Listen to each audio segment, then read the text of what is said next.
My name is Missy. I'm a little excited about this reading today because I've wanted to get this particular deck here for a while. It's the Mystic Martian Oracle. So what we're going to do is a pick a card reading. We're going to look at your starseed origins. I want to look at what are your starseed origins, and more specifically beyond that, because I've always been very interested in starseeds. I have to admit I don't know a whole lot about them, which is the reason that I wanted this particular deck. But beyond that, you know, what are the crystals that are best suited for each starseed, right? So I want to ask that question today, which is why we have these two decks here. But more importantly, the reason that I'm doing this introduction is because of this particular deck. I just want to warn you before we get into the reading that this deck here is going to be a little bit explicit. It is called, as you can see, I'm not going to say what the title is. It's nicely bleeped out for me right there on the cover of the book. So as you can tell from the title, you know, it's not going to be for the faint of heart, which is exactly what it says on the back of the deck. But it's an awesome deck.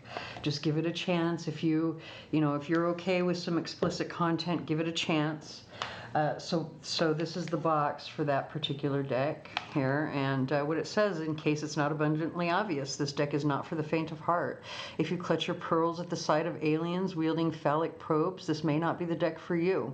However, if you possess a cosmic one capable of abducting farmers from their land and love all things ray gun and UFO, this deck will help you embrace your power and delve into your own psyche.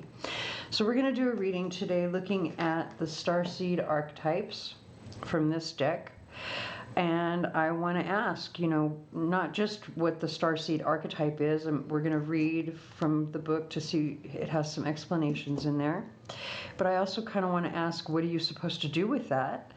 As well as, what are the crystals that are best suited for you? And we're going to do it in a pick a card format for each sign. So you'll see this introduction multiple times if you're watching for your sun, moon, and rising, or if you're cross-watching for other signs. Yeah, I think I've said everything that I need to say, other than these readings are meant to be timeless and general in nature. So if the details for this reading fit for your personality, right, because your personality or your situation, because that's really what you're looking at here with these archetypes. So like I say, I wanted to explain that I am not an expert on starseeds. That's the reason that I bought this book. I'm learning about it with you watching this video, or maybe you know more than I do about it. Maybe I'm learning about it and just sharing what I'm learning here with you. But I thought we could explore it together. So you know, just take what comes from this reading only if it resonates for you. If it doesn't resonate for you, don't try to push it. Don't try to force it. You'll do more harm than good. And obviously, I'm not a doctor, lawyer, or accountant. So if you have questions concerning that kind of stuff, you really need to see a professional. So with that said, let's go ahead and get into your reading. Before we get completely into the reading, I want to go ahead and read what it says about starseeds here in the book. Let's see. Okay, so it says, starseeds prior to this or other Earth incarnations have experienced life elsewhere in cosmos other than Earth. Some starseeds have recall activated in their DNA due to Earth's limited recall access biosphere from ancient historical collective trauma. Others have no actual memories at all. All starseeds have an inkling, sensing, or knowing that this incarnation at some point originated and belongs to something somewhere far bigger. Many starseeds have an inner awareness level of consciousness development outside of the predictable mainstream narratives. Starseeds are typically spiritual in nature and have healing energies. Some are very new souls on Earth, while others are very old souls that have experienced many contracted incarnations on Earth to evolve and pass on ancient esoteric wisdoms. The newer souls will be continuing the older souls' work. Different starseeds will naturally resonate towards different aliens and galactic alliances. It is not uncommon for awakening starseeds to have dreams, memories of traveling AT crafts, or experiences of UFO encounters. Starseeds are here now to assist in the transitioning and activation of the collective consciousness on Earth. So, based on what it says there, I'm taking this to mean that, you know, you can belong to one particular starseed family but have interactions from many others. Hello, Virgo. What we're going to do first is pull some cards from our Mystic Martian deck so that you have some, we're going to pull 3 groups, I should say, 3 cards. 3 groups from the Mystic Martian deck so that you have something to choose from. We're going to get 1 crystal card for each group as well, and then I'll give you a minute to go ahead and choose before we get into the readings. When we're in the reading, we're going to start off by looking at your star family, your crystals. We'll ask how you're meant to use that energy in your life. And then when we move on to the charms portion at the end of the reading, that will look at what you need to be aware of over the next month regarding the energy that comes through in your star family. I'll give it one more shuffle.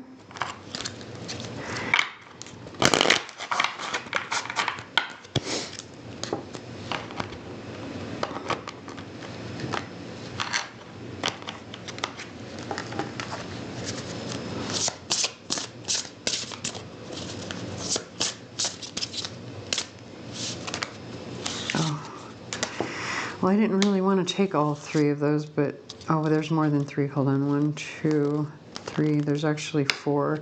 And this one was sitting behind that one. I feel like those 2 need to go together, and we're going to put that one as number 3.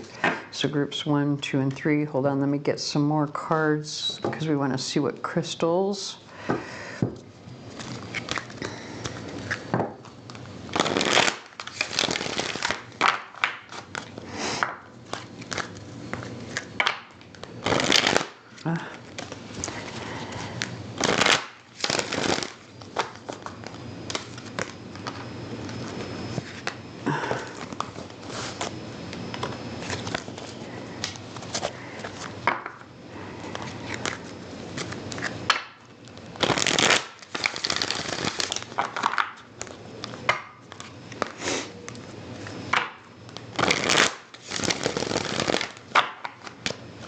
One more shuffle.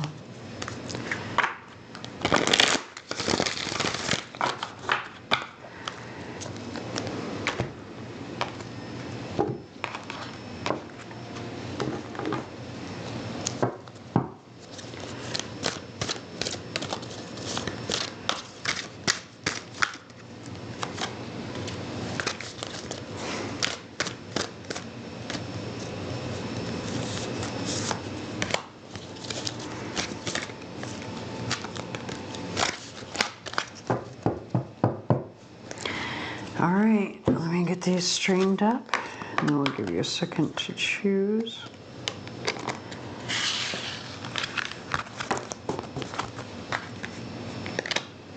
And we have the song Run, One Republic. I know we haven't gotten to any groups yet, but you might want to Google that to see if there's a message for you there in the lyrics. All right, so we have group 1, group 2, and group 3.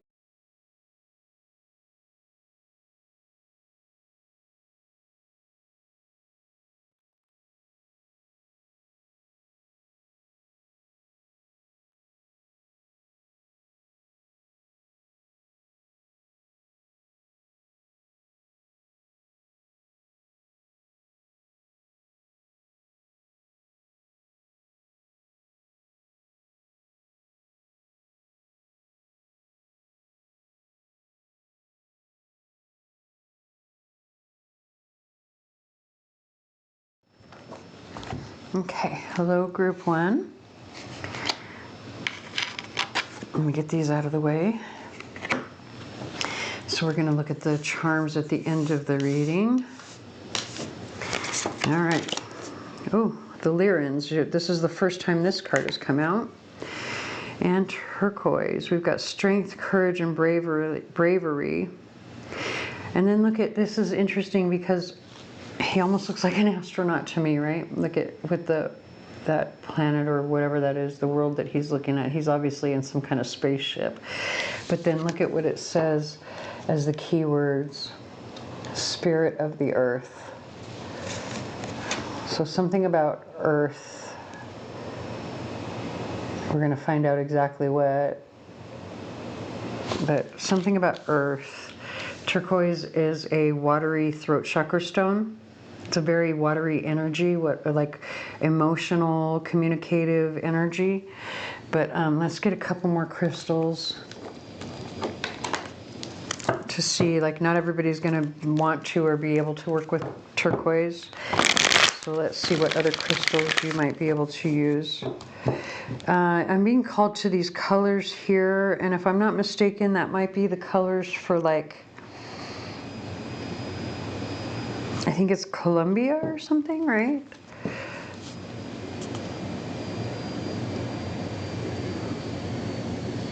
Interesting. I don't know. Take that however it resonates. It's just it's the colors here. These colors here on his. I know that that's a flag. That's a national flag.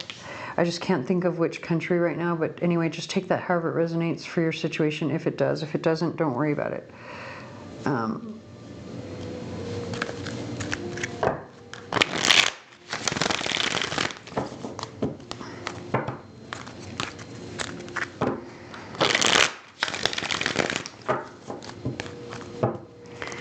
Something very earthy with this.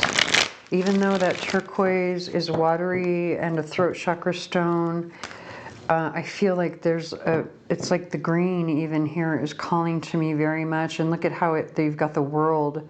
I just noticed that. The world right there, that's the world. I know, of course, because it says spirit of the earth, of course that makes sense, but I just noticed it. So twice now we've got the earth or the world.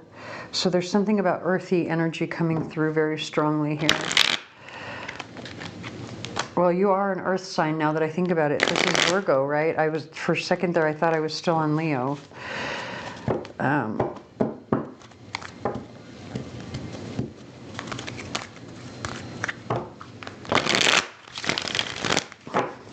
Maybe you have Leo in your chart somehow. Now that I see that, look at strength and courage, and it's number 11. And in tarot, in like traditional old school tarot, the strength card, which would be the card of Leo, is card number 11. So maybe there is a Leo connection here.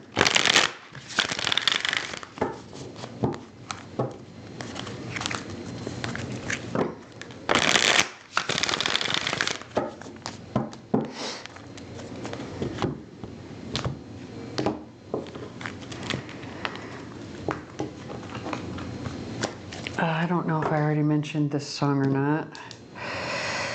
Good day to be my dealer. Interesting. It's a good day to be my dealer. Kaylee Morgue. M-O-R-G-U-E. I don't know if I'm even pronouncing her name right or not. Look at, now we've got Moldavite on the bottom of the deck, but that's the green. Look at how that green just sort of really picks it up right there. And it really brings it out, right? Let's see what else comes through, but I kind of want to leave this Moldavite right here. Just for a second. Oh, yeah, look at, now we've got even more. Look at, you can't make this shit up. With petrified wood, past life embrace. We're going to get to that in just a second. Hold on, though. I know you can't really see the full cross, but it just feels like it needs to be set up this way. I apologize that you can't see the Moldavite completely. Just trust me, let me do my thing, and I'll get it all set up. It just feels like I need to do it this way, and it kind of needs to be read this way for whatever reason. And look at, now the other half of the deck has left sulfur. So we've got 2 gold, 2 green, and 2 blue, and this is number 11, which breaks down to a 2. 2 earths here. Hold on. And the song American Dreams by Papa Roach. I don't know why that feels like it's connected. Maybe, hold on, let's see. It's something about Earth. So let's read what it says about the Lyrans. Let me get my glasses.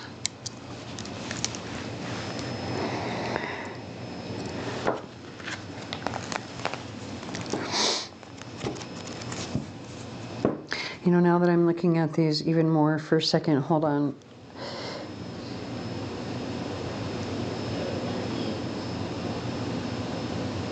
I think I gotta be really honest with you. There's something about channeling that's coming through. Like if you don't know what channeling is, you might want to Google it. But I think there's a very good chance that you might be a channel.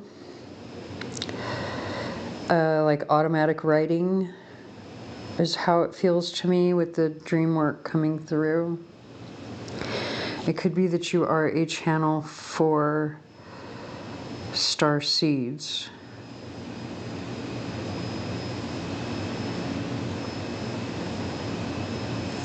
You just need to have the strength and courage for it. But hold on, let's go ahead and read what it says about Lyrans. Oh, what color? Oh, that's number 11. I should remember that. Okay. Nope, that's the grays. Lyrans. It says the feline Lyrans. Oh, interesting. They're feline. Dude, no wonder Leo was coming through so strongly. They're feline. Okay, interesting. The feline Lyrans are sometimes referred to as lion people or cat people. The Lyran civilization originates from the North Lyra constellation, which also contains Vega. The Lyran genotype was often the dominant original mother genotype used in ancient starseed projects of cosmos, as they are one of the oldest bloodlines in the Milky Way galaxy. Many ETs within the Milky Way galaxy are ancestrally related to the ancient Lyrans. It's making me think of Bast, the Egyptian goddess Bast. So they usually stand 6 to 10 feet tall and are solid to muscular in build. Their complexions vary anywhere from light golden amber to dark chocolate brown. Some Lyrans have strawberry blonde to vibrant ginger red hair. The darker Lyrans have dark to black hair. We have the song Daisy 2.0, Ashniko. Okay, so Lyran flesh is covered in a light, soft type of fuzz, not actual fur. They have feline-type eyes and slightly pointed ears, set higher on their heads. The Lyrans have battled many bloody cosmic wars in the past with the Orion, Alpha Draconian, and Reptilian empires. Lyrans live a harmonious lifestyle and practice careful biodiversity of their ecosystem. Prior to, okay, and that totally makes sense now that I'm seeing this Earth, because there's something about Earth in the ecosystem, or Earth in itself, maybe gardening or something. So prior to the Egyptian pyramids ever being built, the ancient Egyptian Sphinx was built by the Lyrans and other visitors of the time during the Leo 2,000-year constellation time phase of the precession of the equinoxes. Lyrans do not suffer, fools gladly, and are an honest, open, bold, and proud race. They are known to be combative and fiery for matters they value dearly, while also being warm and affectionate. It is said the Lyrans have one of the most extensive collections of ancient cosmic history in our galaxy. Today they are mostly considered a retired, honorable race and hold great prestige in galactic councils. So the card meaning in the upright is strength, courage, bravery, defiance, proud, bold, affectionate, library. I guess that means like having a library of knowledge or wisdom. Respect, honor, and ancestors. And in its reversed position, it's cold, cruel, closed, weak, and cowardly. Very interesting because that whole Leo, the cat aspect is coming through very strongly.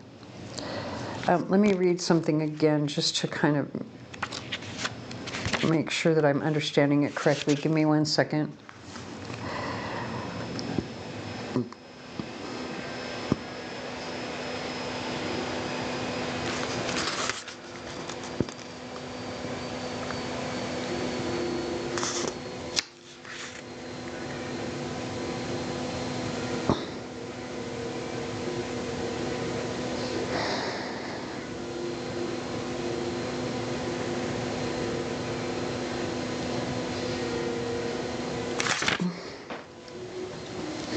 Yeah, I am understanding it correctly. It's talking about like the Lyrans and like their wisdom and all of that. But I really, even though the wisdom is coming through so much, and the strength and the courage and the bravery, all of that, right? I feel very strongly that there's like a working with earth aspect here. Like getting your hands dirty in some way. Which is kind of the opposite of wisdom, right? Like wisdom is a communicative thing. You don't really have to put your hands in dirt in order to share your wisdom. So I don't know, take that however it resonates, but it does feel like you are meant to get your hands dirty. Like I want to say that specifically, you're meant to get your hands dirty. I am like seeing and feeling like gardening, but it doesn't have to be gardening. It can just be something that is like a hard work that would require some sort of vast knowledge in order for you to do it. Like maybe it could be something like pottery or something like that, but I don't know if that necessarily needs bravery so much. Neither does gardening, though, to be honest with you. Let's just get some tarot to see where they're going with this, because so far I'm kind of stumped. All I'm feeling is earth, earthy, dirt. Literally dirt is what I'm feeling. Like putting your hands in the dirt.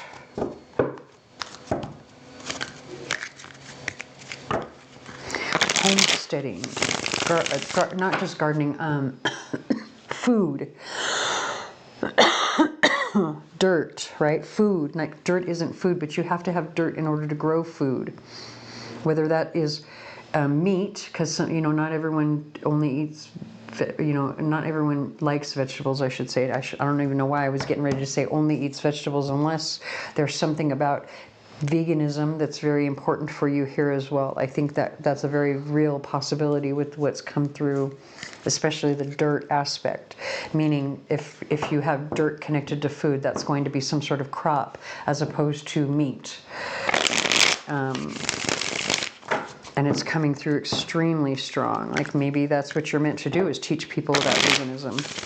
Maybe you have some Leo placements as well. But it could just be that Leo's coming through, because as soon as I said that, the word courage jumped out at me on this card. So it could be that Leo is just coming through to get, like maybe you are very passionate about the earth, or veganism, or animals. Maybe you have a thing about protecting animals, which could be the reason the whole vegan thing is kind of coming through. And maybe there's something about having the courage to be outspoken about it, because we do have these throat chakra stones coming through.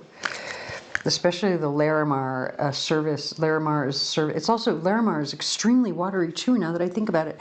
Both of these and so is Jade, very watery energy for such an earthy reading.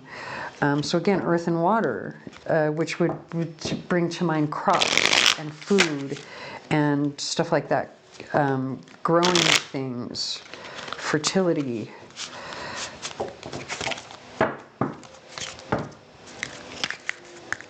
We have the song Blood on the Ground, Incubus.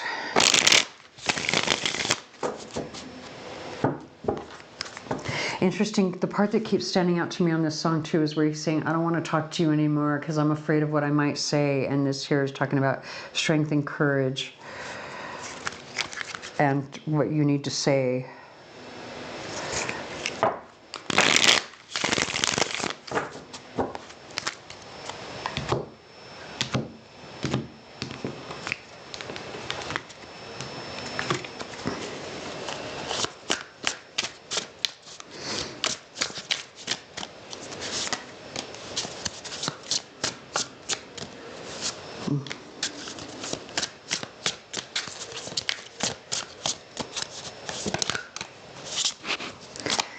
All right. Okay, so we've got the Five of Swords on the bottom of the deck. I gotta be really honest. I think this is like a warning. You gotta avoid cutting off your nose to spite your face. Your words. There's something about your words. Avoid, what is this? The Five of Swords has to do with like winning at all costs, but this, I feel like it's saying, be wary, be wary, avoid cutting off your nose to spite your face with your words. What is this? Are you trying, like, is this why this is talking about, I don't want to talk to you anymore because I'm afraid of what I might say? Like, are you trying to win at all costs when it comes to conversations about this topic? Whatever this earthy topic is here. Do you get angry and you feel like you have to win or you have to have the last word? If that's the case, you're going to lose. You're going to cut off your nose to spite your face. There's something about these faces here. You can see that, look. You see that? And you see this dude here? He's got his sword directly at the throat of one of these faces here, and she's like, she kind of looks a little worried about it. Anyway, just and look at her legs too. It almost looks like she's getting ready to pee her pants. Be careful what you're saying. Don't, especially in,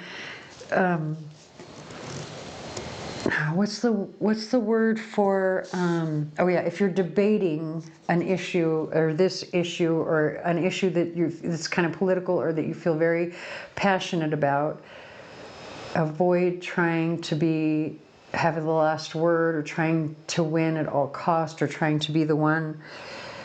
Something about like you got to be on top, you got to be the victor or something.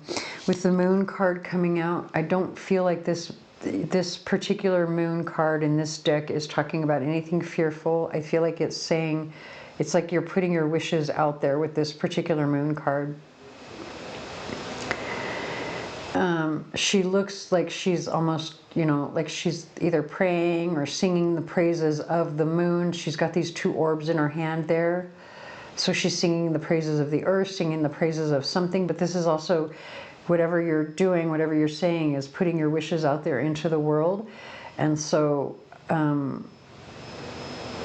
it actually doesn't feel negative to me in any way, this moon card. It feels very good to me. It's just there's that warning of having to have the last word. Look, we've got the Justice card.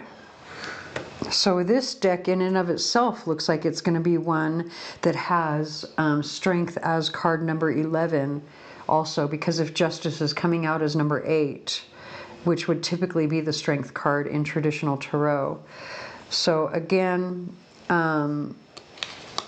it's just interesting to me that this is coming as Justice, but it's the number 8, which would be the strength card. So more of that Leo kind of energy. Now we have the Knight of Cups and the Queen of Swords.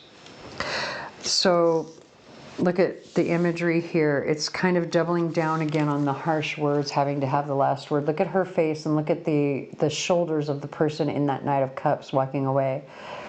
She looks a little bit angry, right? And that's kind of the Queen of Swords is known for having a sharp tongue, for saying the difficult things that nobody else wants to say, and that doesn't always make her very popular. She's actually seen as being very cold.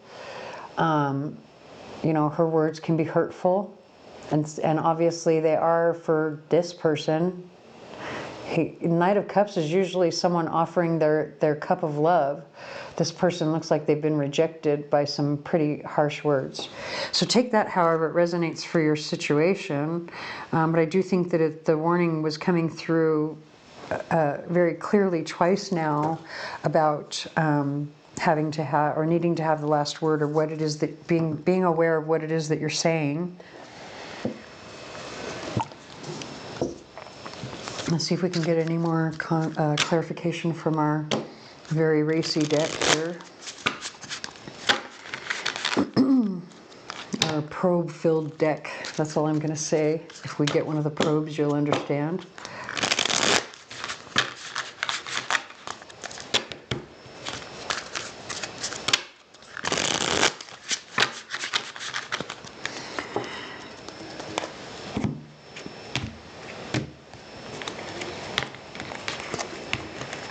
Okay, so now, interesting, we have the song Under the Bridge, Red Hot Chili Peppers. Sometimes I feel like I don't have a partner. Sometimes I feel like my only friend is the city I live in.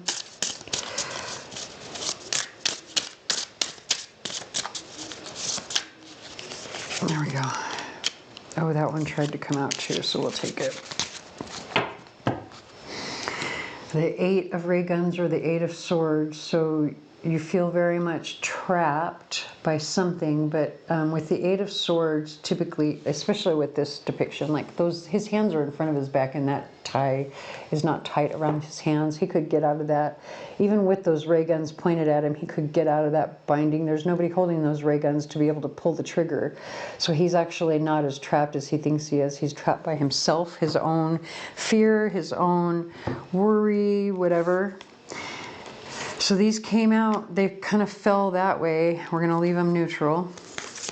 We've got the Nine of Discs with the Queen of Probes. So, I gotta be honest. Remember what I was saying about the words, right? The first time I saw this card, I felt like she looked like a waitress. I still feel that way. She's serving up this disc right here, D-I-S-K-S, disc. And yet we've got the Queen of Probes with this particular probe right here. An awfully large probe. Think about being probed with that. Might be a little painful. Okay, so just take that we already know how it resonates because it comes back to the Queen of Swords over here. Like, in other words, I feel like what it's saying is you might be very attractive, right? And yet your words could be very painful. Maybe a little hard to take. Maybe that's why you're lonely. Now we've got the Seven of Probes and the Seven of Specimens that both came out in the neutral position. So the Seven of Probes, that probe looks very painful, but then so do the ones that he's facing off against. So two sevens, talk about the path that you're on, being on the right track or being on the right path, right? It's also a very spiritual number. The Seven of Specimens talks about confusion, having a lot of choices, but together these two cards are about like defending your choices, defending yourself. I feel like, look at how angry he is here. We've already talked about the words being hard to take or hard to handle, a little bit harsh and painful. So it's saying you have many choices as to how you can defend yourself or how to deliver your words. Think about it, because look at, she's thinking right there, right? Think about it before you say anything. Again, even if you don't have to be the last one speaking. And then we've got the Queen of Specimens. So we've now got three queens coming through. It could be that you're dealing with three other people. Actually, I think four other people, because this one feels like an extra person to me. It could be like maybe four other people or three other people plus you, four people total, but it doesn't have to be. It just feels like, look at the Queen of Specimens and what she has to offer as opposed to the Queen of Probes. Just decide which one you would prefer. Some people would prefer this one. I just had to say it. But anyway, like, think about it so that you can be more the Queen of Cups, which is a little bit more compassionate, rather than fiery, which is the Queen of Probes, or hurtful, which is the Queen of Swords. Let's go ahead and move on to the charms. We have the song, hold on, Renegade Runaway, Carrie Underwood.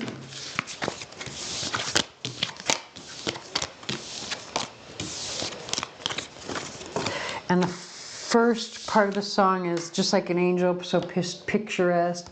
It looks like she just walked right out of the wild, wild west, something. And we were talking about how attractive the Queen of Wands was, but she's got this probe that might be a little painful or maybe a little bit hard to take, right? So anyway, I don't know, take that however it resonates.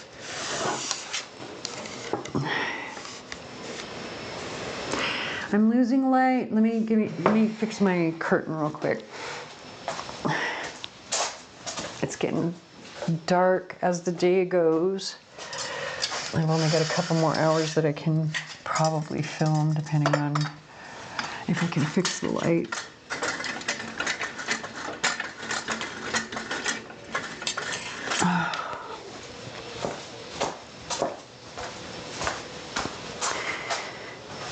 Okay.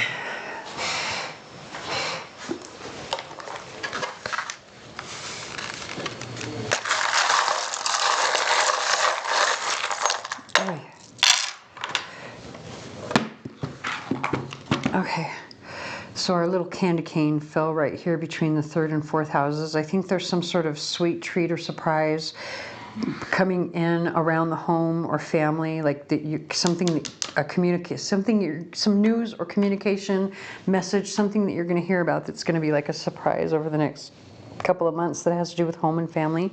Could be an actual house. Excuse me, I have the hiccups. Okay. First house, second house, we've got smoky quartz. So I feel like what this is saying is there's something about your value system that you need to soften, change, transform, because that's what the second house talks about. And the first house is about you personally, right? Anything that's going to affect you personally is going to be found in the first house. So smoky quartz is a crystal that it's all about transforming negative energy and changing it into something positive, some sort of fuel that is abundant or helpful in some way, right? So there's something about your values or value system. That could be valuables. Maybe you need to sell some valuables if you need money. But other than that, it's about your personal value system and how you need to transmute the toxic stuff and turn it into positive stuff. I'm going to go ahead and move over here to the 5th and 6th houses. We've got the star twice, but this particular star has a spiral in the center. So it's like a whirlwind or and look at the spirals go completely all over the star. Especially with this runaway renegade energy, it feels like chaotic energy, but in a good way because it's a star. The star is either a wish or it's healing or it's recognition of something, like something really good.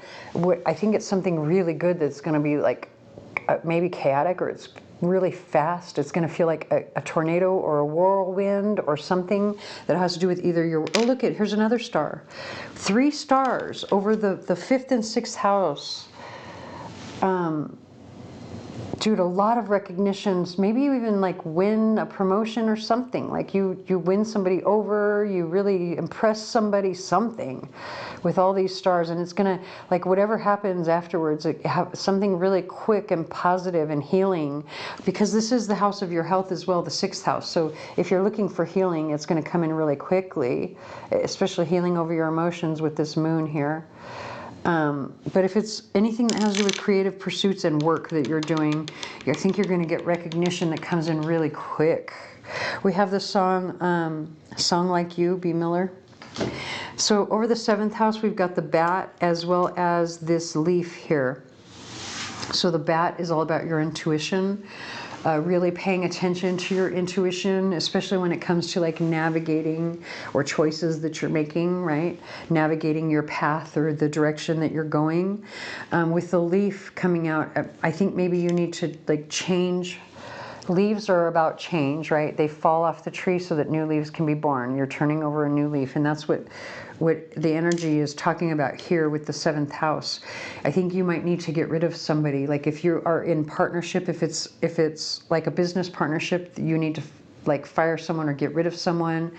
If it's a marriage or a commitment, like that type of romantic partnership that you need to break up, especially with this song coming on. But it's somebody that you need to cut out of your life that's toxic to you in some way, that maybe you don't want to, or you just don't realize yet that you need to get rid of them because this came out upside down. It was like this. Hold on. It was upside down like that. And so I always read anything upside down as something that's hidden, whether it's because you're trying to hide it or trying to ignore it, or it's just something you don't see yet. With the 8th house, actually the 8th and 9th house, you've got this clear court. So, you know, 8th house is joint resources, money that you share with other people or money that is owed to you by other people. But coming out over the 9th house, there's a need to get clear, a need to get very clear, especially about the direction that you're going. Because there's something that there's some gift or surprise that you don't see, right? Or you're ignoring. Maybe you have a special gift that you could utilize that you are not. But I think also meditation is a gift for you with that. Like there are surprises and gifts to be made or had from meditation and following your higher self, following your own inner guidance and your own intuition. Could also be a gift that you receive from a Taurus, because this is the sign of Taurus on this house here.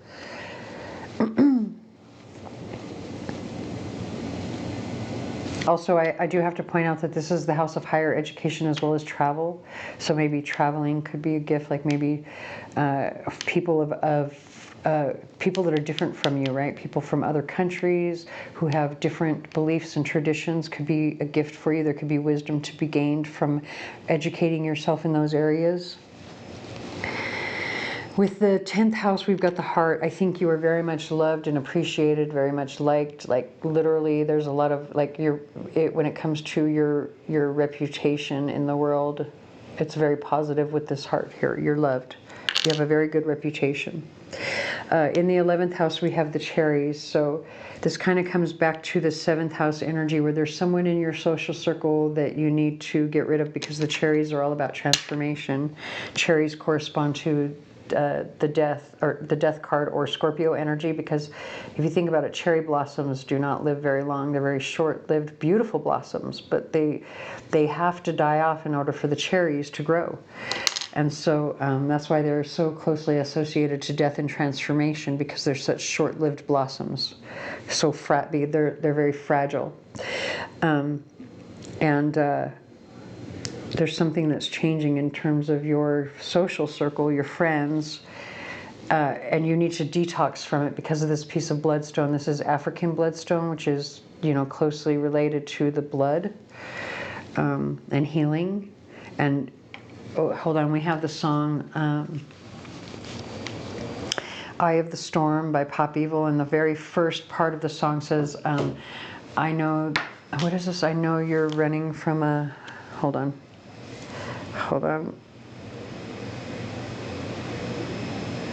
Oh, come on, it's not, oh, there it is. There's no lyrics. But anyway, it's talking about running from the eye of the storm. You're only one step away, and I think it has to do with detox, getting yourself, like getting over this loss, this ending. Maybe, or if it's not that, it's clearing out your friends list. Maybe the friends that you have right now are not all that healthy for you. Also transforming the way that you talk, which we already saw, the way that you interact with and socialize with other people. Okay, so I'm going to go ahead and leave that here. I hope it resonates. If it does not, please watch for your sun, moon, or rising. Please like, share, comment, subscribe, hit the notification bell, tell your friends, anything that you can to help me, and it really does. Hello, Group 2. So we have the song Bless the Broken Road by Rascal Flatts to start off your reading. All right, so we have the Tall Whites. You're the first group to get that, and the Alpha Centaurians. You're the first group to get both of these with chrysoprase. Fearless movement. Okay, so we have uncertainty, distrust, guarded for the Tall Whites, and then foresight, planning, and strategy for the Alpha Centaurians.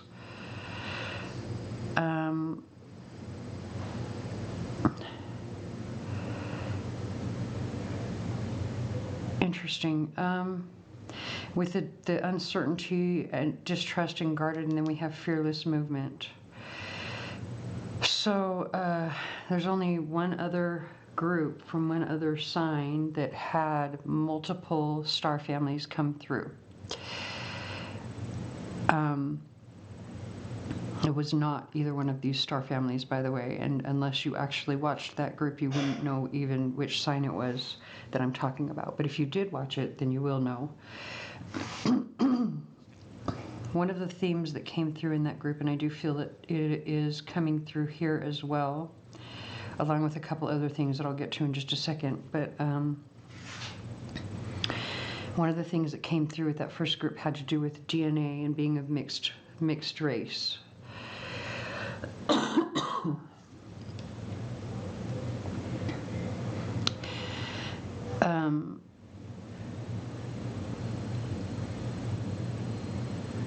It's kind of coming through here as well.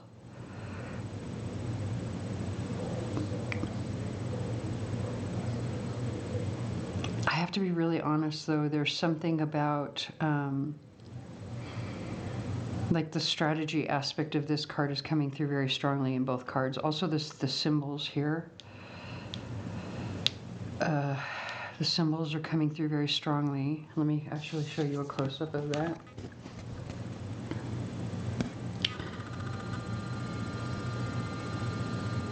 It's obviously a language or an alphabet, right? So there's something about other language, like speaking several languages, or, well, it's more than just speaking another language. It's about understanding, right? Because if you can understand more than one language, you can translate.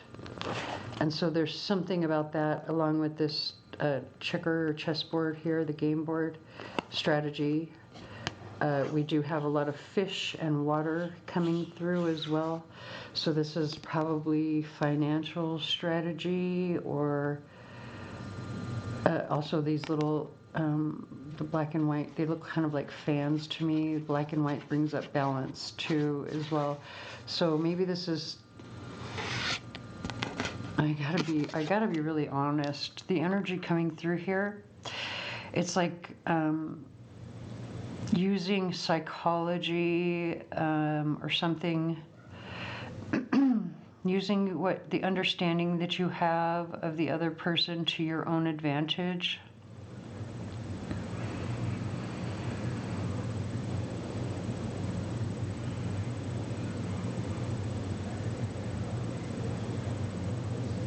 And so when I talk about the aspect of DNA or mixed heritage coming through in this one, in relation to how it was coming through in the other ones,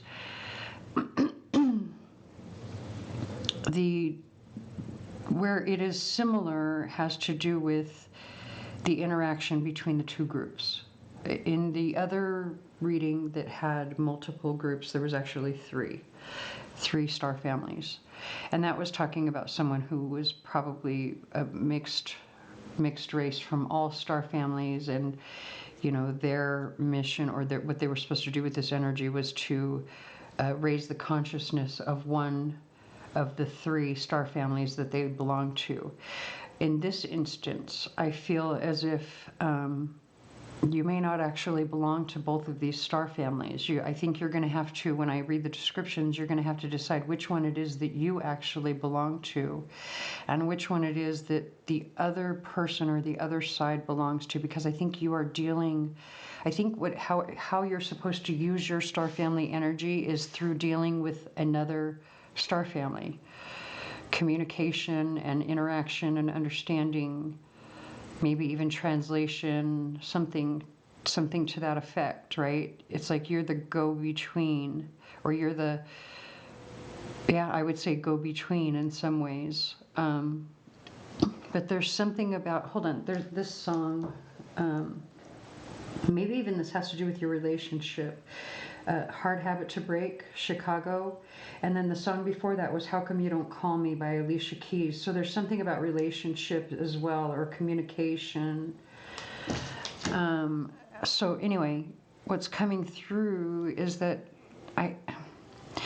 it's like the understanding of the language, the alphabet, the language. It's the language or the information but it's definitely the language, because that's to me, this feels like an alphabet, which is a language, you know.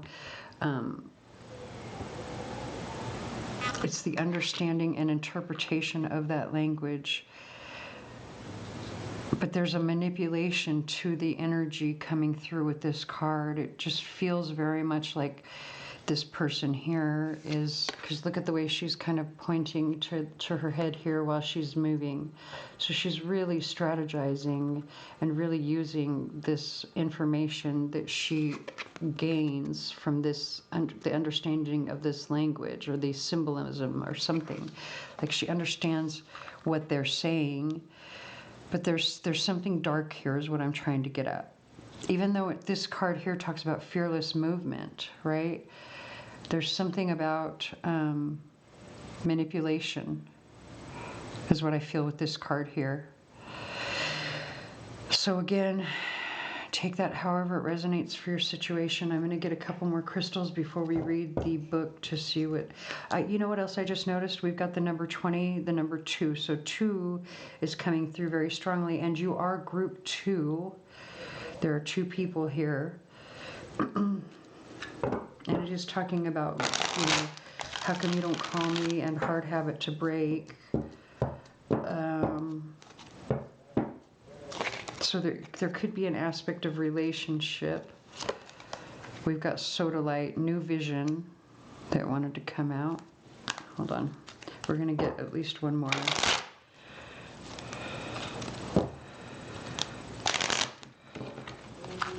It feels like this energy here is using this energy's fear and insecurity against them to their own advantage, this person's advantage, which is, it feels dark to me. It doesn't, like maybe there's some sort of lying or something, manipulation, something.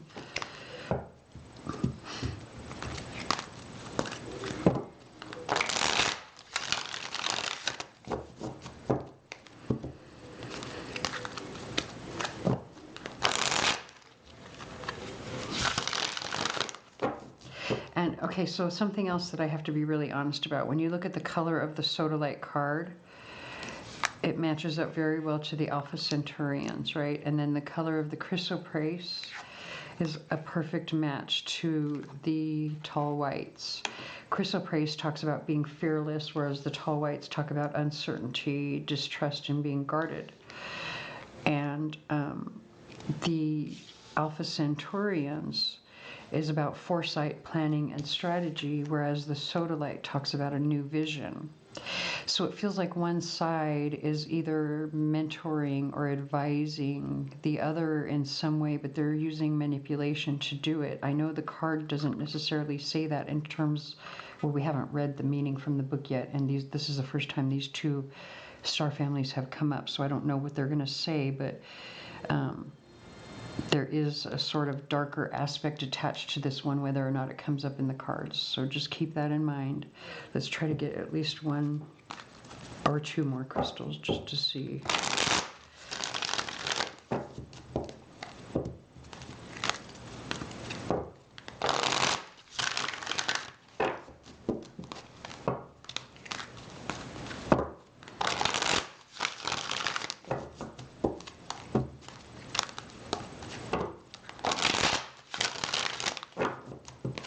Okay.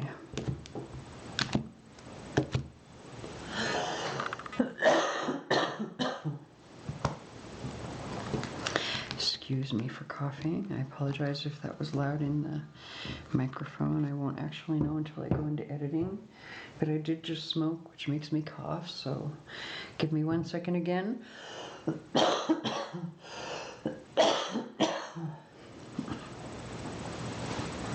Okay, we have the song Bones by Imagine Dragons.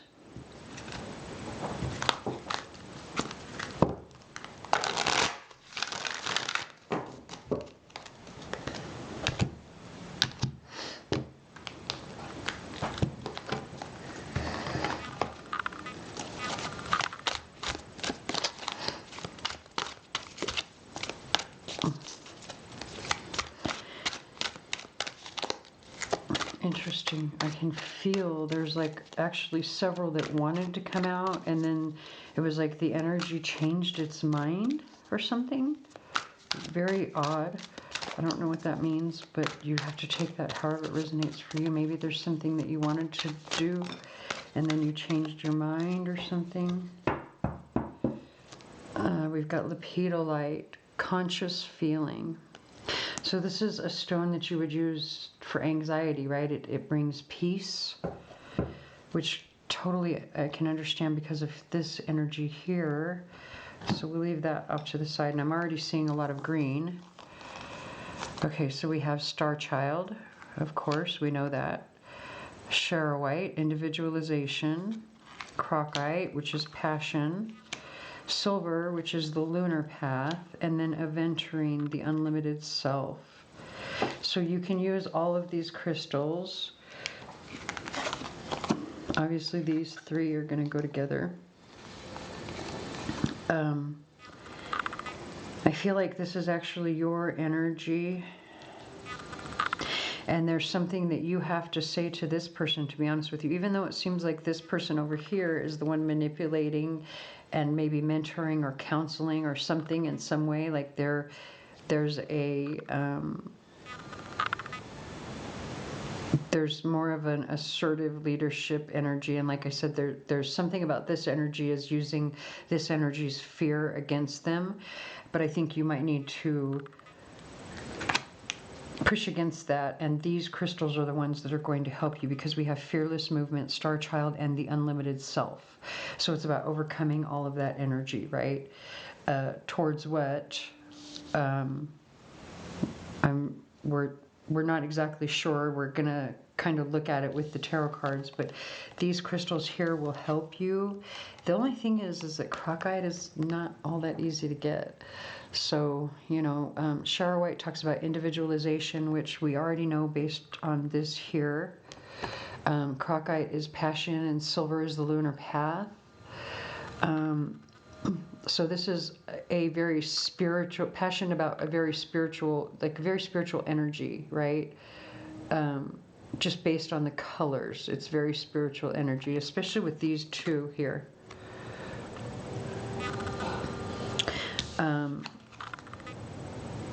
Maybe you're very passionate about something very spiritual, and the energies that, like, you have a mentor right now that might be actually manipulating you or something. I just have to read it the way that it's kind of coming through, because it does feel like this person over here is counseling you in some way, or trying to help you or give you advice in some way. This person is. Look at the way that they're sitting. They almost look like a counselor even in the way that they're sitting, except their hand is on that chessboard. So, you know, take that however it resonates. If you do have a mentor that you've been kind of questioning, I think this is absolutely confirming that for you, right?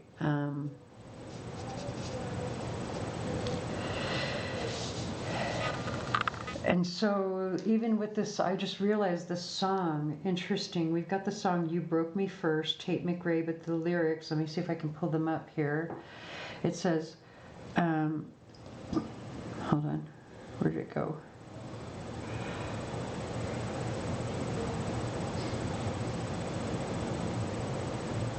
Oh, come on, I thought for sure it had the lyrics here. What? Just for a second ago it did.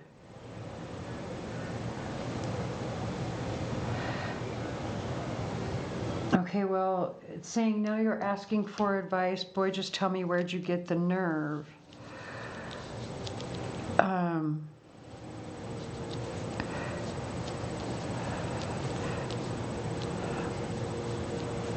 Interesting, and then it's you broke me first. I think somebody took advantage of you, like somebody spiritual took advantage. Well, somebody took advantage of you spiritually, or there's something about being taken advantage of spiritually. Let's go ahead and read those two cards. Only I shouldn't have covered that one up because I don't know what number it is, but I don't want to forget either, just because I feel the other energy so strong. Okay, so we have tall white. Let's read Tall White first.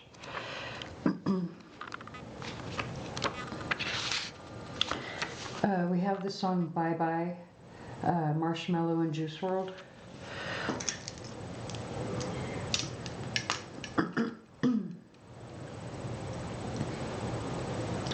Yep, I'm out of pills, you're out of lies. Maybe it was even a counselor or some sort of doctor or something that,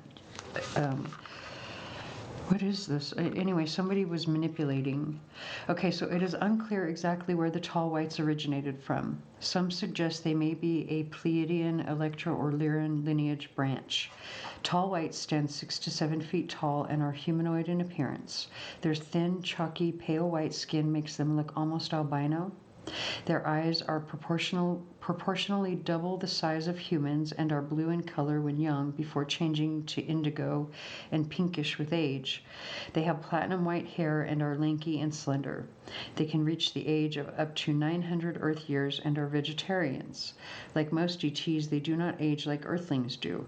The Tall Whites are very family-oriented and often bring young ones with them on short trips. They are known to be fiercely protective of their offspring. They are not emotionally demonstrative at all. In fact, they can appear totally emotionless. However, they are easily provoked and will swiftly retaliate with no warning. It is advised to never underestimate their abilities and speed if they are startled, and when they are in the presence of humans, always let them know your whereabouts if you value your life. Interesting. Overall, the Tall Whites do not trust the human species. The Tall Whites are, however, amazed at humans' close connection to pets in the animal kingdom. Their mannerisms are very focused, thorough, and deliberate. They do not multitask, and they are not into small talk. The males hardly speak, though the females may make an effort and speak a little. They prefer a dry climate, and it is said some are based on a treaty basis in a mountain on Earth in exchange for giving some gravity and levitation generated technology information, though they will not give light speed travel technology to humans. They are excellent warriors and have highly sophisticated technologies. We have the song Trampoline by Shayed. So the card meaning in the upright is uncertainty, wary, skeptical, cautious, cynical, guarded, distrust, aloof, pause, on hold, sensitive, agile, and exercise. But in the reverse, it says they're certain, sure, chatty, open, forthcoming, ready, and prepared. So again, you're going to have to decide which side you're on. So now let's go over to the Alpha Centaurian.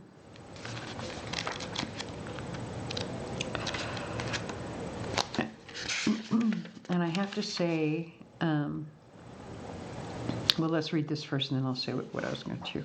Okay, so the Alpha Centaurians. Alpha Centaurians reside at Centaurus constellation located between Lupus and Vela constellations. It is said Alpha Centaurians will only make contact with humans during specific cosmic timings and only with humans that have developed enough conscious awareness to not agitate the higher violet frequency. Okay, so that's this frequency here. Interesting. It says, hold on.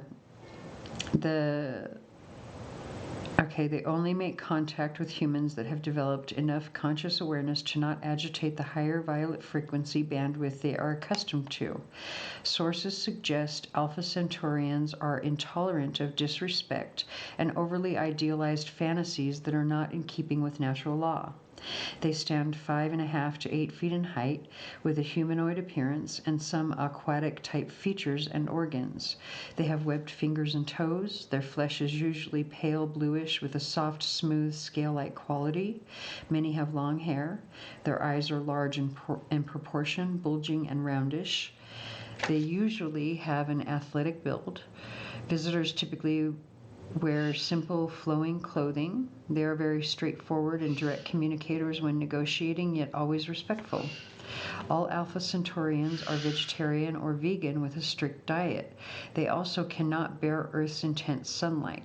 Some Alpha Centaurians occupy small, deep ocean regions on Earth and are often associated with the Garthan USO phenomena.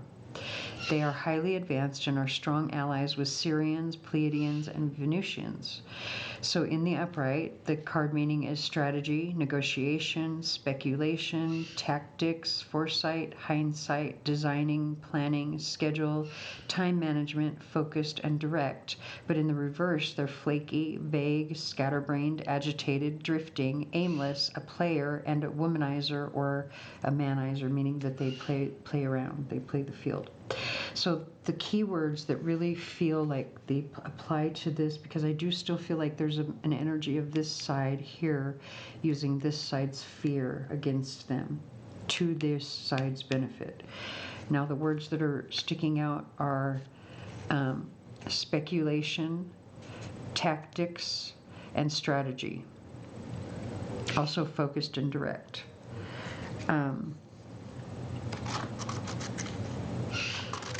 And I think that it has to do with this fear of, where it was talking about the fear of humans here with the tall whites, and this fear of, well, how this side was so family oriented. So it has to do with something with this, like fear of somebody or something, right? Humans coming after their family. This side is using that against this side. They may not even, it may not be,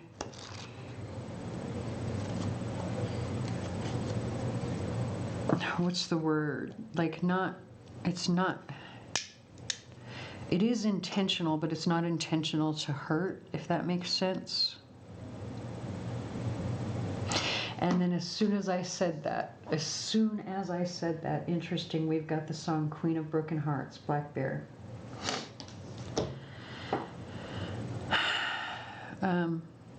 Let's get some tarot cards. It's saying things like you need to chill, girl, something. I don't know. You have to Google the lyrics to see how or if it even plays into this situation for you.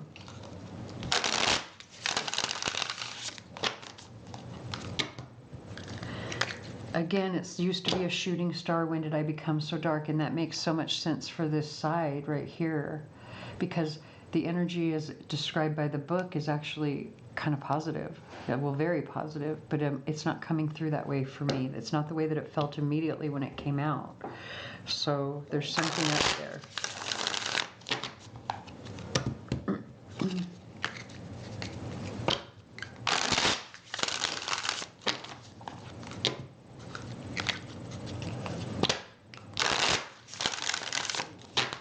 Maybe it has to do with this side's anxiety.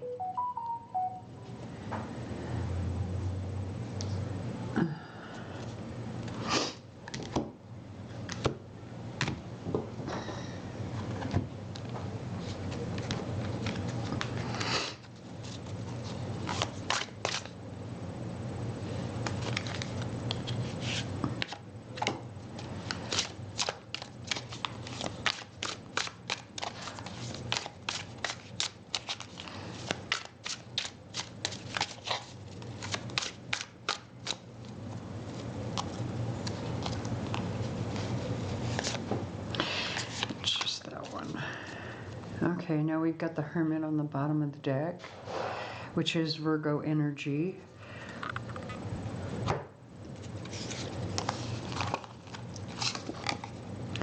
Three of Cups, Queen of Swords, interesting, and the Six of Pentacles with the Hermit.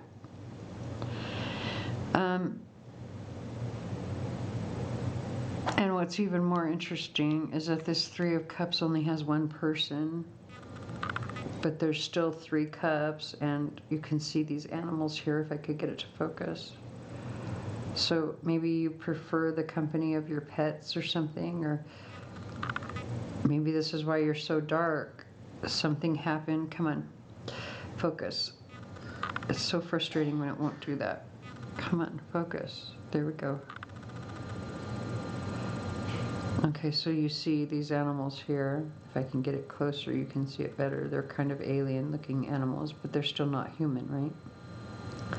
So maybe it's your pets that you spend more time with. And she, even though she does look a little bit content, like look at the eyes. Hold on.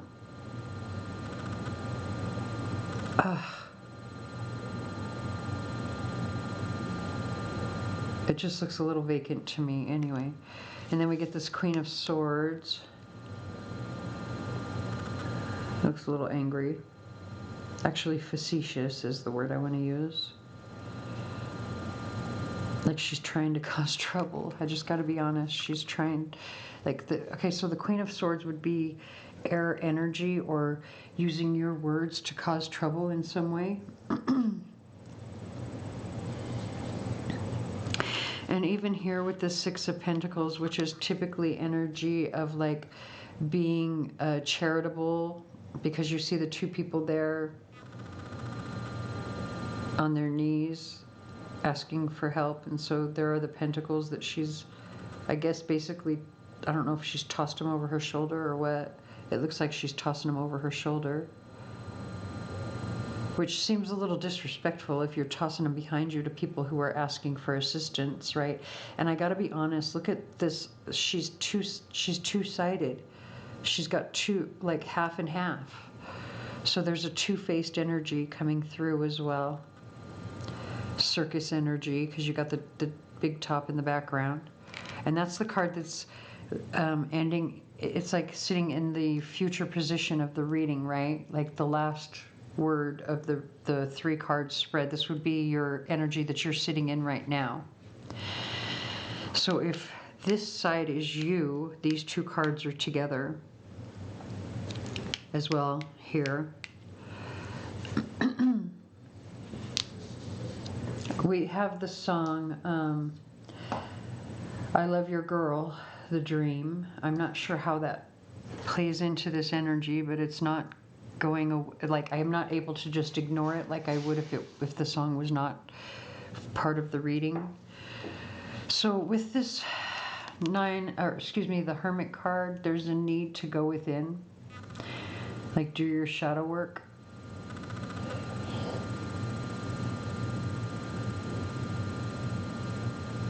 A lot of feathers, like look at the bird on his arm and then the feathers, 1, 2 feathers. There's another bird on the top of that mountain. So a lot of like mental and communicative energy. And it makes sense because you're the Queen of Swords here. Again, she looks kind of like she's trying to get into trouble or she's trying to cause trouble, which really coincides with this energy over here of like, I'm trying to use your fear against you for, I don't even know why would they do this to the, we know why. But again, there's showing like duplicity here with this Six of Pentacles. We do have the Eight of Cups. So it's all about, so maybe the duplicity is because somebody wants to leave a situation and they don't know how to say it. And as soon as I said that, we got the lyric. It says, part of me feels so bad, but ooh, not that bad.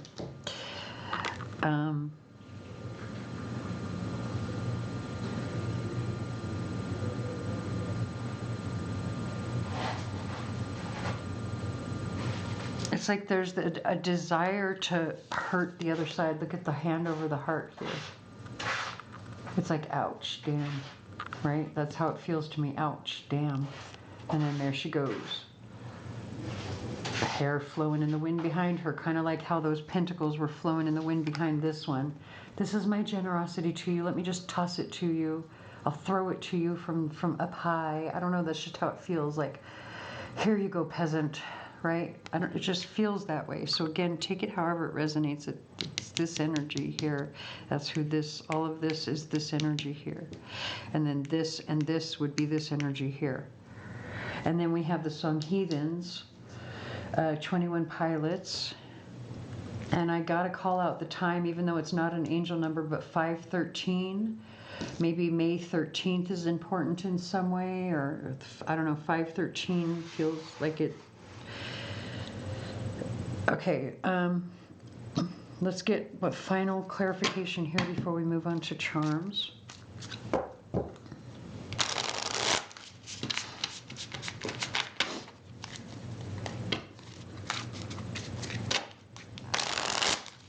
Yep, and they're talking about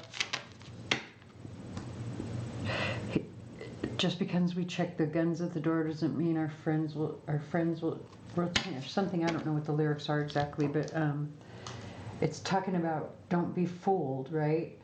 Hold on, I'm trying to get the lyrics to pull up if they will. Okay, it says, all my friends are heathens, take it slow, wait for them to ask you who you know. Hold on, let me get to the... Okay, welcome to the room of people who have rooms of people that they loved one day stalked away. Just because we check the guns at the door doesn't mean our brains will change from hand grenades. You'll never know the psychopath sitting next to you. You'll never know the murderer sitting next to you. You'll think, how'd I get there, or how'd I get here sitting next to you? But after all I've said, please don't forget. All my friends are heathens, take it slow. Wait for them to ask you who you know. Please don't make any sudden moves. You don't know the half of the abuse. We don't deal with outsiders very well. So again, you're like somebody's like you, again with this also, they don't deal with outsiders very well because of how they are with their family, right? We don't deal with outsiders very well. They say newcomers have a certain smell. Yeah, trust issues, not to mention, they say they can smell your intentions. Okay, so again, you really, it's saying maybe you're supposed to use this energy to be able to tell who has the bad intentions, who the manipulators are, who, like, you're supposed to be able to protect your family with this energy that, if this is you especially, you're supposed to use that energy to protect your family.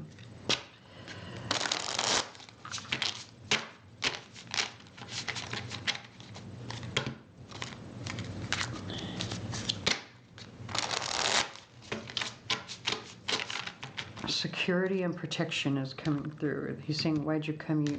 Something I tried to warn you just to stay away. Okay.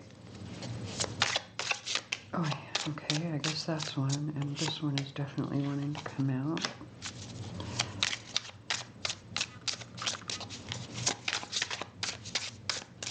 There we go.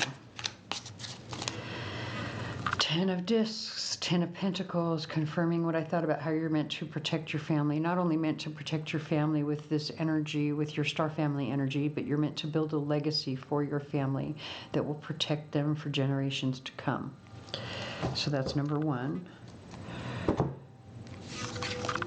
Oh, look, Ace of Discs, 4 of Discs, and the Knight of Probes. Okay, so with these two cards, we see the eyes here and the eyes here, and I'll hold them up for you. She is very, very, it's almost the same facetious look that we have here, right?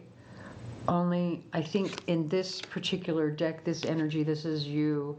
They're talking about, again, this is protection, but like saving your money, building a legacy, right? I think you're going to use this energy, like it's an intuitive ability that you have to be able to tell people's intentions, and you're going to be able to use that to your advantage. Also, look at, now we have the song Victoria's Secret by Jackson. It's talking about, I know Victoria's Secret, right? Maybe there's something about security,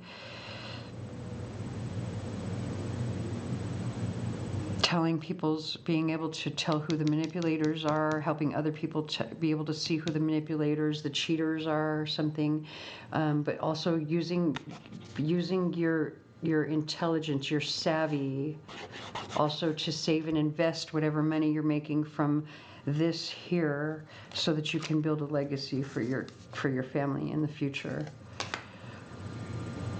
After your death also, because we have the 4 of ray guns, and that's clearly a casket that this will, a cryopod, right? Because you see the things, right? He's on ice, or he's dead until they have the technology to bring him back, right? And then look,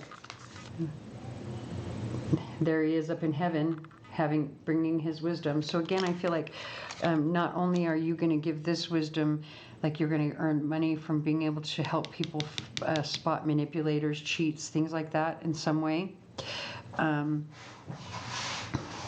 But you're like, I think you're very intuitive. It's an intuitive thing. You're doing it intuitively, obviously, but not only are you very intuitive, I think your family is.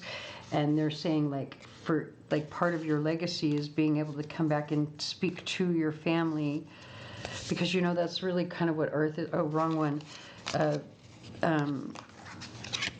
You know, that's kind of what Earth is headed towards, is the raising of consciousness, so that everyone starts to learn to follow their intuition on the daily, on the regular, right? And once Earth ascends, at that point we'll be able to speak to our ancestors without much problem. We'll be able to understand exactly what they're saying without much problem, right?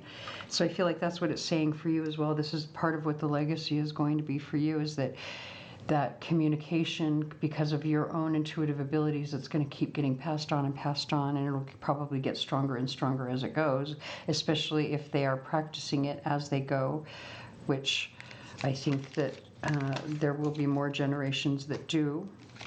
Okay, so let's move on to the charms to see what you need to be aware of in regards to this energy over the next month, as opposed to your entire lifetime, which is what this was looking at.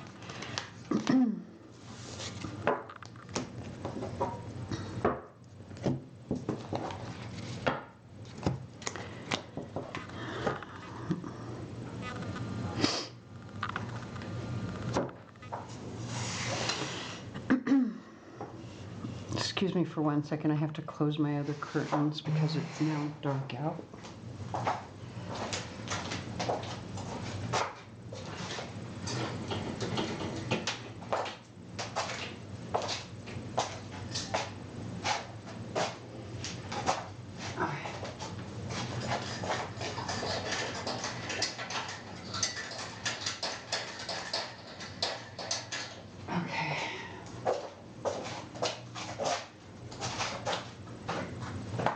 Jeez, I guess this is going to take more than just a minute, huh? Okay, I think nope, one more.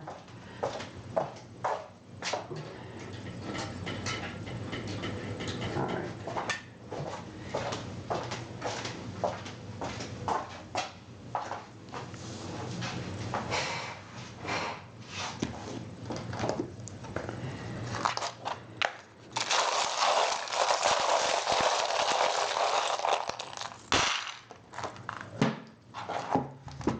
Okay, so starting in the first house, we have the guitar with a piece of tourmalated quartz. It's actually shaped like a square. I don't know if you could see that, but it's a chipstone that came out shaped like a square. So this is talking about security, right? You have to get very clear. Hold on. You have to be very clear on exactly what it is that you're creating in order to protect yourself. We have the song Cigarettes by Juice WRLD.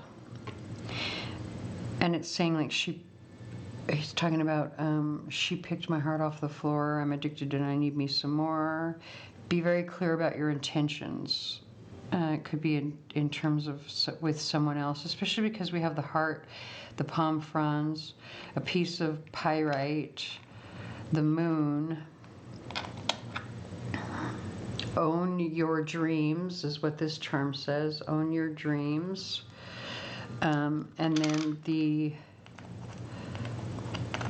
oh, come on. The number 4 domino, which is a 3 and a 1. It's like taking the lead in a collaboration or in some sort of partnership.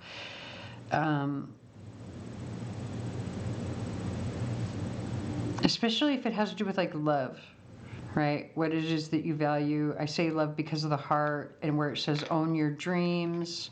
When, you know, taking the lead in a collaboration, and this particular moon is my happy heart moon because it looks like it has flowers, so it looks very pretty and joyful, right?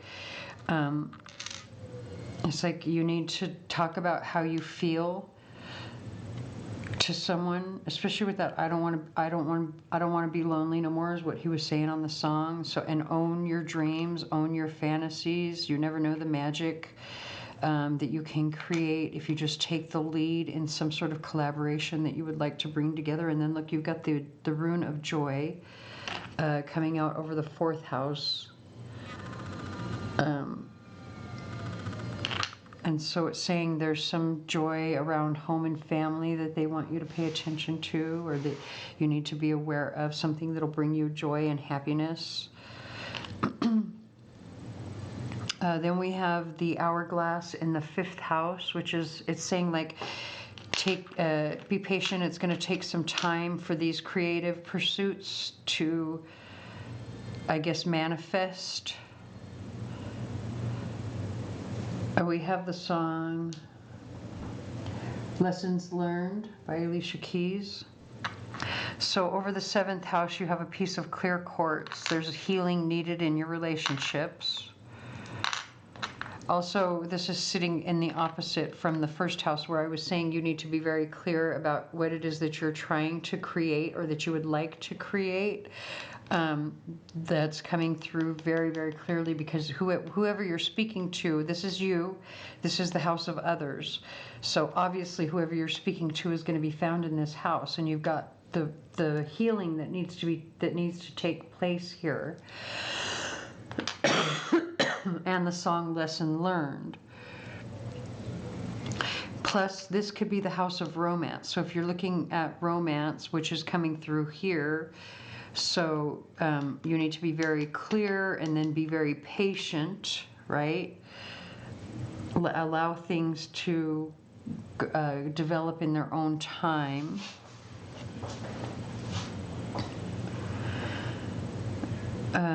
So with the 10th house, we have Aquarius coming through for your 10th house. So you could have Aquarius, well, no, actually, if you're a Virgo sun, you could have Aquarius on the 10th house, which would mean that you're Scorpio rising. But if you're not, like, you could have other Aquarius placements. Or it could be talking about your... there's a friend, something about there's a friend,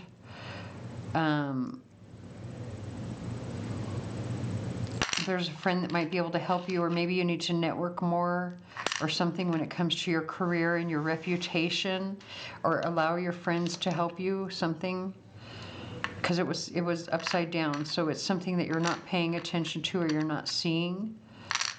Well, actually, I know that it's something that you're not paying attention to because of the microscope coming over the 11th house, which is the house of Aquarius. So you're not, like, you need to really pay more attention to your friends and your social circle, who you network with, who you hang out with. It's really important in this situation, especially over the next month. We have... coming out over the 12th house, we have the day rune, and it does not have a upright or reverse position. It's always like an awakening or a breakthrough, right? So there's a breakthrough coming that you don't see, that you're not aware of because it was upside down. And it's also the house of hidden things, like what's hidden from you or what you hide from others. But I think it's what's hidden from you. You don't see this breakthrough coming. You've got a piece of tourmalated quartz, an acorn, and a piece of lapis lazuli.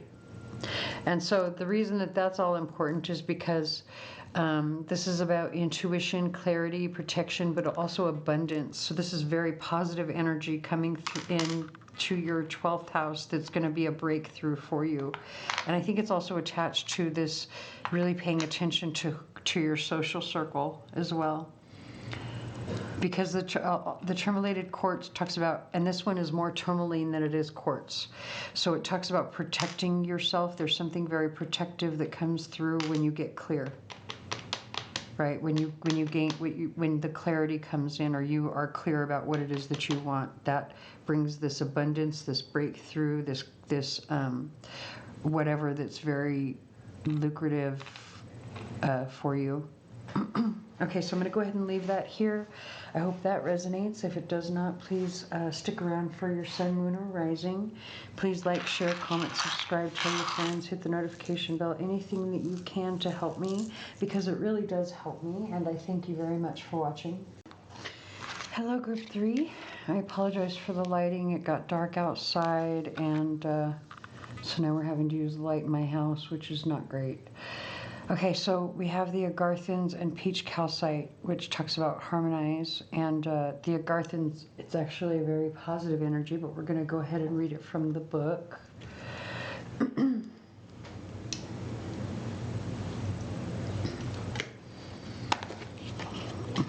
Actually, you will read from the book, and then I'll get a couple more crystals. Okay, so also we have the song Feel Something by B. Miller. Okay, so Agarthans, or Telosian ancestors, were initially Atlantean and Lemurian refugee survivors from the Atlantis destruction. Agarthan are now a highly advanced, multidimensional, and sophisticated civilization that resides inside the pristine core of Hollow Earth. Telos is one of the divine citadels of the Agarthans, located beneath Mount Shasta, where they live a fruitful, serene, and abundant lifestyle far superior to surface dwellers. They typically stand anywhere up to 12 feet in height. Inner Earth's flora, fauna, and vegetation is of the finest and purest nutritional quality found anywhere. They live up to 800 years or more, and typically the very oldest do not appear older than 40 years of age in the flesh. The citadels are crystalline and magical to the eye, while being totally free from any toxins whatsoever. Agarthans mostly avoid traveling to surface Earth due to the energetic harshness and toxins, though they do visit when need be. Agarthans are looking forward to the human collective ascension of consciousness, which cosmically also affects all ETs according to their developmental level, and they will then be participating in the cleaning up and healing of human surface dwellers. In alliance with other benevolent ETs, the Agarthans are gatekeepers of the halls of Amenti, the ancient self-regulating cosmic portals or stargates that cannot be entered until initiates of all species have ascended consciousness or Christos in their energy field.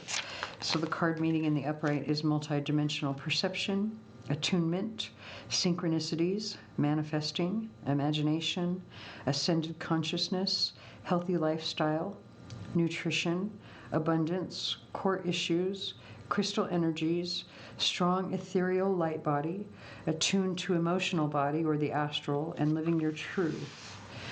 And in the reverse, it talks about illness and poor health, focusing too much on surface symptoms and not enough on core reasons, surface understanding, weak ethereal light body, dancing around issues, poor mental, intellectual nutrition, bad advice, and being disconnected from the emotional body or being disconnected from the astral. And I have to say, I feel very strongly that this health aspect of this is coming through, like the harmonize part of the Peach Calcite is talking about balancing your body, right, in terms of health.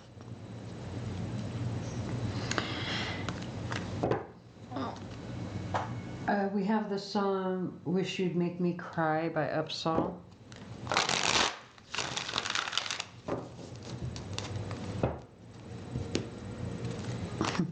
She's talking about to give me a taste of my medicine. I wish you'd make me cry. Interesting that that's coming through when we're talking about health. But I know she's saying like she wants to fight with her partner in the song. I don't know if that's part of your reading or not. I do know the part about crying can be very healthy. Like allowing yourself to cry can be very healthy. It can also help you to balance and harmonize.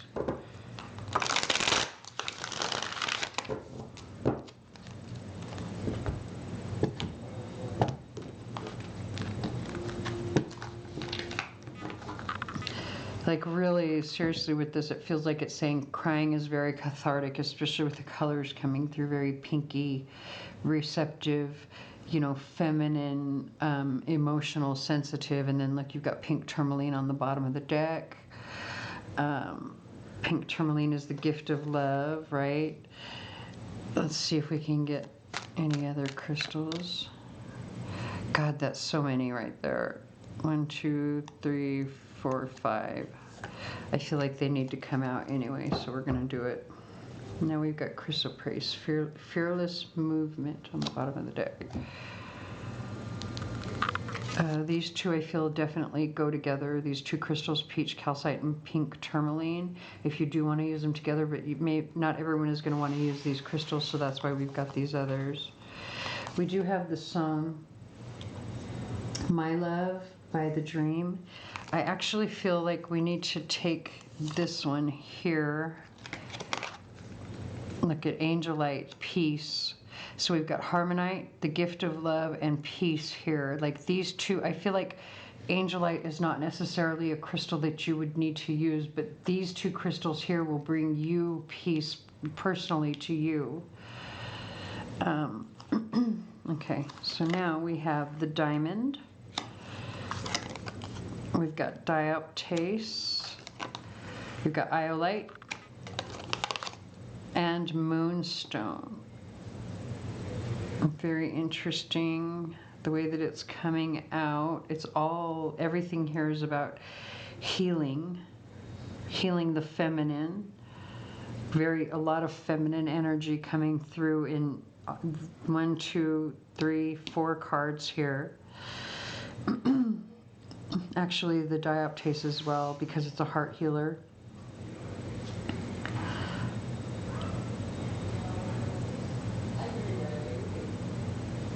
Very definite. It feels like there's a need for healing the body,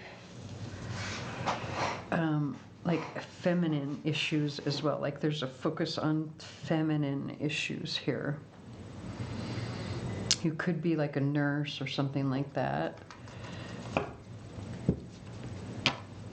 Let's see how they want you to use this energy.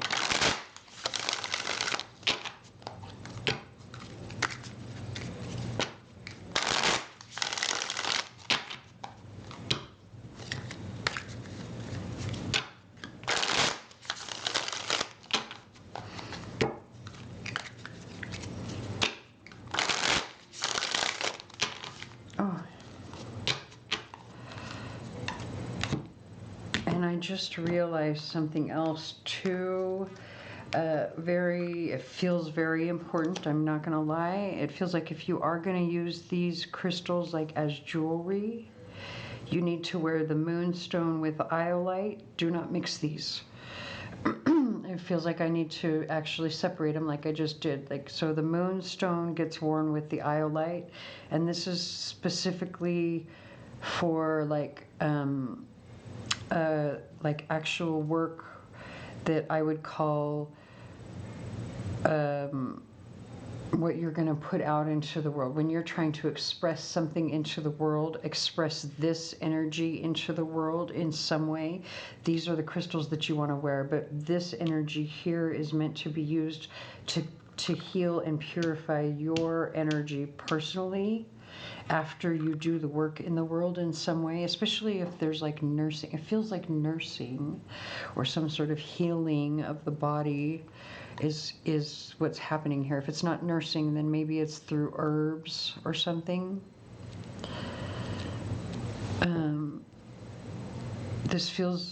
It is Virgo energy, but it feels a very 6th house energy.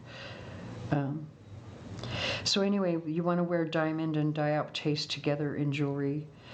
And this is for your own personal healing, whereas these stones are for any work that you do with others.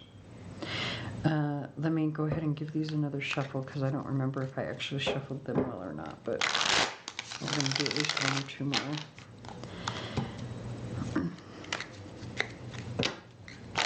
And again, you don't need to use the Angelite at all. In fact, it feels like you probably should not.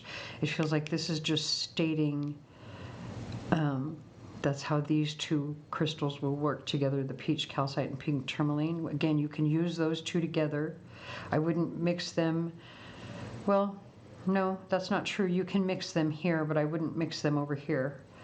But these two crystals are meant to bring peace. You're not necessarily meant to use the angelite unless you just want to, but I wouldn't. It feels like it doesn't go. It feels like it's more of a higher perspective, as in it's the culmination of, or the answer of, like the consequence of. Look at, now we have the song Head Case. Maybe this healing that you do, maybe it's some sort of nursing that's in a interesting, like a psychology field or something, but I don't know. I don't really want to say that because I feel like it's more in the body. And I know that how you feel emotionally can really affect how you are in the body as well. So maybe you work in the healing field in some way. Even if you're not a nurse, like you could work in a doctor's office in some way where you would come in contact with people who might be a little bit sad or something. And saying, hold my hand, don't touch. Or hold me but don't touch. It's like you're holding people emotionally, but you don't actually touch their body, is kind of what I'm getting like through with this. Oh, well, Reiki. Yeah, Reiki would definitely. Now you've got the Nine of Cups. Look at it. It would be very fulfilling, but it's also very emotional energy. With the, look at all of this water, but that looks mostly like wind too to me, which is interesting because it definitely is water. You've got the swan here, but it looks like wind, right? Or at least she's not drowning, so you have the ability to really dive deep into the emotional world without drowning, and then talking people through. You could be also talking people through death, right? Like that could be, you could be a nurse who works with people who are in the end stages of life.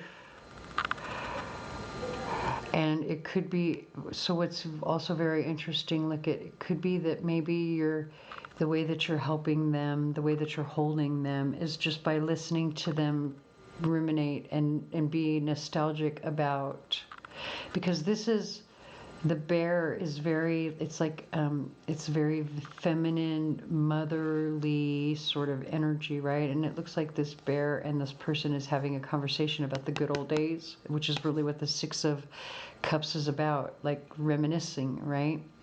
So maybe just being there and listening to someone reminisce about the good old days. Like maybe you work with the elderly. Maybe you work in a senior, what is this, a retirement home. We've got the Ace of Pentacles with the Knight of Cups here. Again, literally it's saying it's a gift. It's a gift to just kind of listen as someone's leaving, right? Listen as they're leaving. Find Jesus in LA. Okay, that's the song Jesus in LA, Alec Benjamin.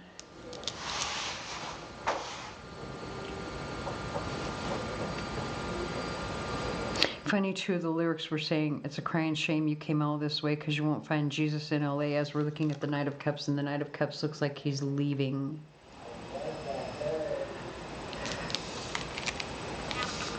So, maybe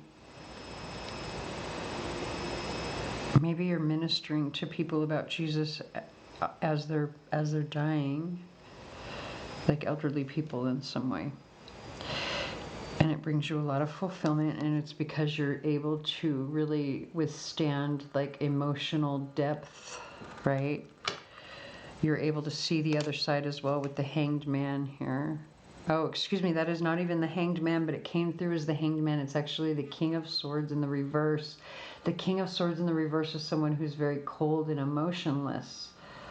But I'm seeing it as the Hanged Man.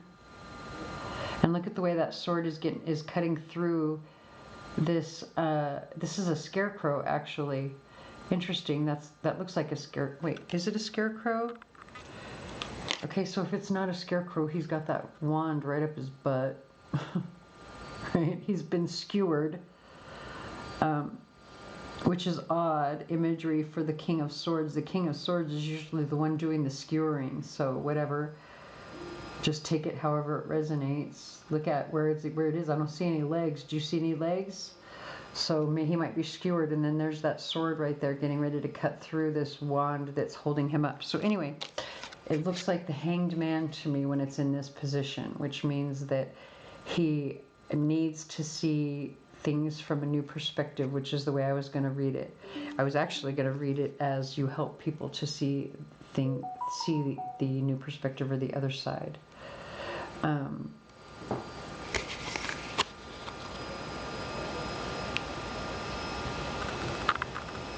Interesting song just came on. Hold on. Can't Hold Us by Macklemore and Ryan Lewis. It's talking about how the ceiling can't hold them, right? Again, someone's leaving or ascending, or maybe there's just something where you're supposed to counsel people or just be present with people in the end of their life, just to listen. To listen to them reminisce, to be there, emotionally supporting, and to be very healing.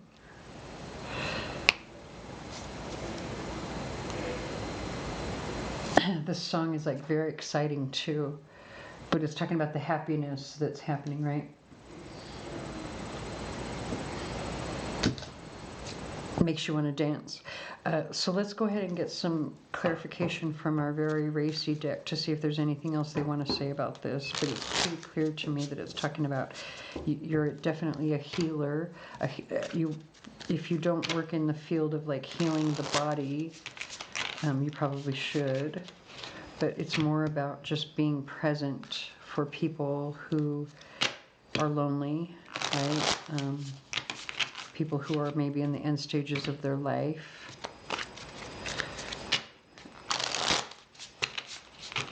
It could even be that you hold people's hands as they're dying. Like there are actual, I think they're called death doulas, is what it's called. Actually, this one feels like it wants to come out. And the reason that I say that, the death doula, is because look at the way that death is carrying the woman in his arms, right? It doesn't just show death with his scythe, come to collect your soul. This is him literally carrying the person to the other side. And he's doing it very gently, very lovingly. So again, something about a death doula. Look at, we have the Lovers on the bottom. Queen of Probes, very charismatic, bright, cheerful energy.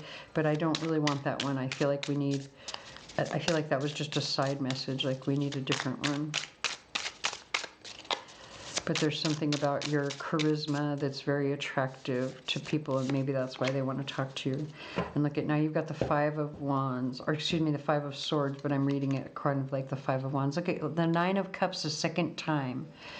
So twice now, very fulfilling.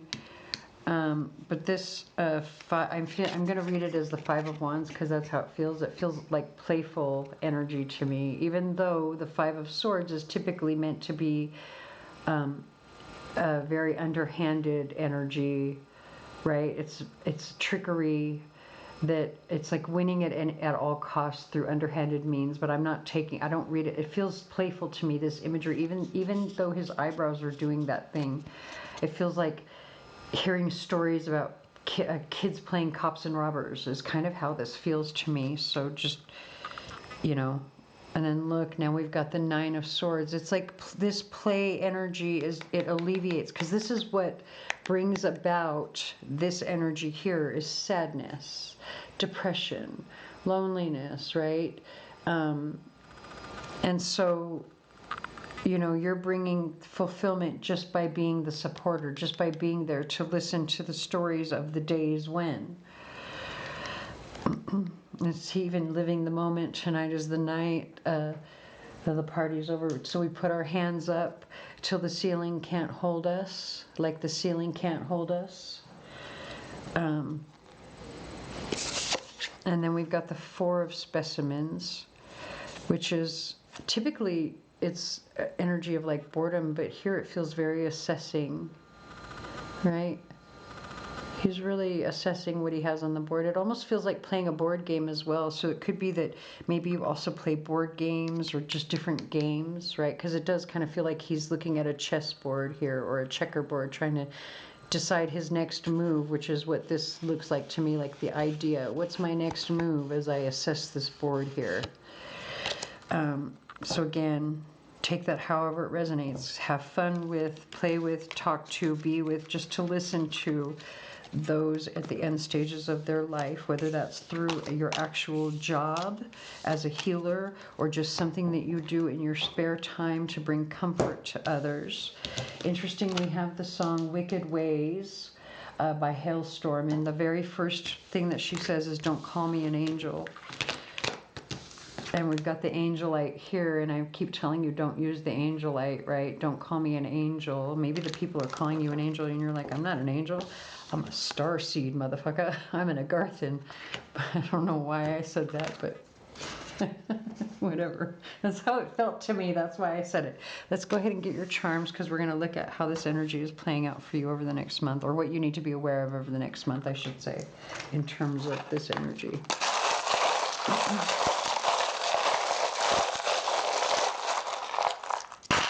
Oh, hardly anything came out. Oh my God.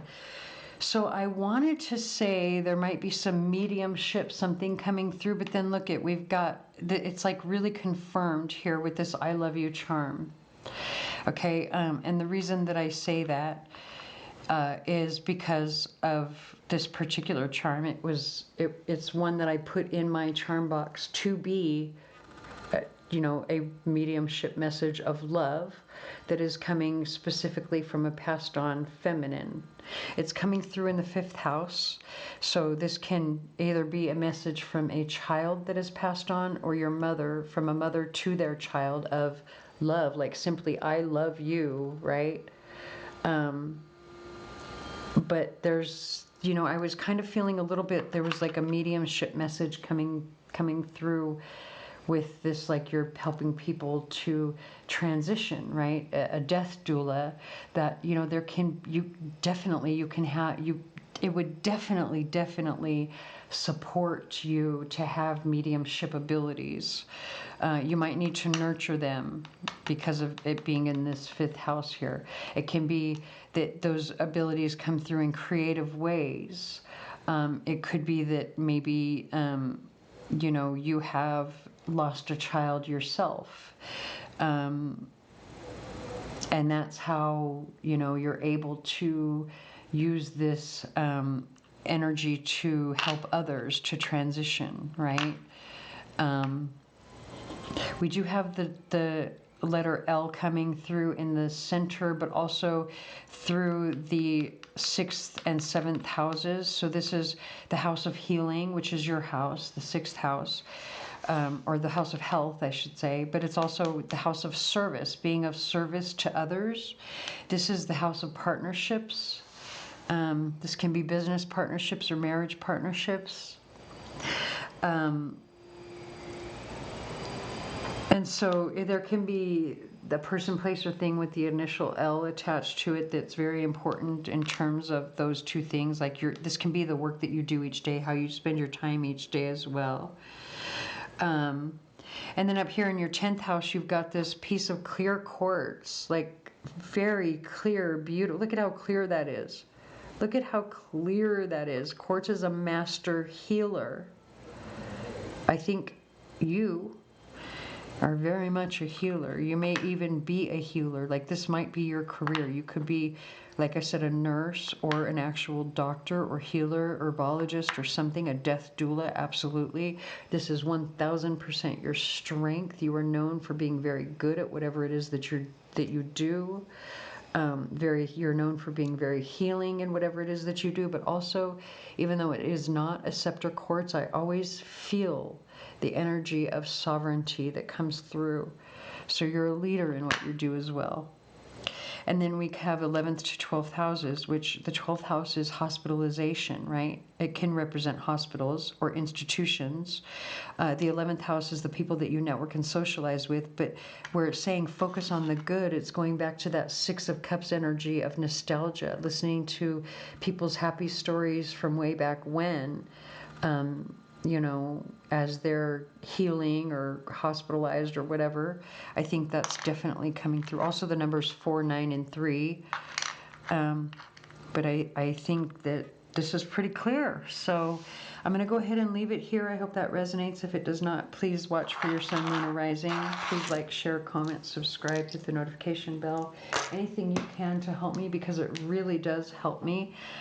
We have the song I'm a Mess by Anthony Hamilton as our final song. And I thank you very, very much for watching.